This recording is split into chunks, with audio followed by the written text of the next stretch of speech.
ஸ்ரீ லிங்க புராணம் 10ஆம் பகுதி சுதர்சனன் வரலாறு. உத்தம குலத்தில் பிறந்த அந்தணன் சுதர்சனனும் கற்பிற் சிறந்த மனைவியும் அன்றாடம் தன் இல்லத்திற்கு வரும் அதிதிகள் மனம் கோணாமல் அவர்களுக்கு உணவிட்டு மகிழ்வித்து அனுப்பி வந்தனர். ஒரு நாள் ஓர் அதிதி வந்தார். அவரையும் எல்லா வகையிலும் உபசரித்து உணவளித்தனர். இடையில் சுதர்சனன் ஓர் அவசர பணியாக வெளியே செல்ல வேண்டியிருந்ததால் மனைவியிடம் அதிதி மனம் கோணாமல் அவரை உபசரிக்குமாறு கூறிவிட்டு சென்றான். உணவருந்திய அதிதி அவளிடம் தனக்கு உடல் சுகமும் அளிக்கும்படி கேட்டான். அவள் பதைபதைத்து விட்டாள்.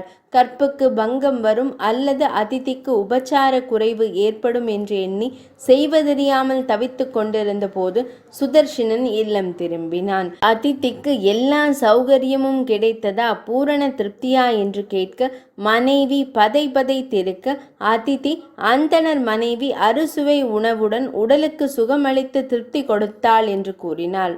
அப்போது அந்தணன் சினமோ வெறுப்போ கொள்ளாமல் தன் மனைவியை அவர் அனுபவித்து விட்டதால் அவள் அதிதியின் சொத்து என்று கூறி அவளையும் உடனழைத்து செல்லுமாறு வேண்டினான். அப்போது அந்த அதிதி மறைந்து விட்டார். அங்கே அவர்களுக்கு சிவபெருமான் காட்சி தந்து தான் அவர் மனைவியை தீண்டவும் இல்லை, அவள் கற்புக்கரசி, புனிதமானவள், பிறவி பெரும் துயரினின்று நீங்கள் இருவரும் விடுபட்டு என்னிடம் வந்து சேர்வீர்களாக என்று அருள் பாலித்தார்.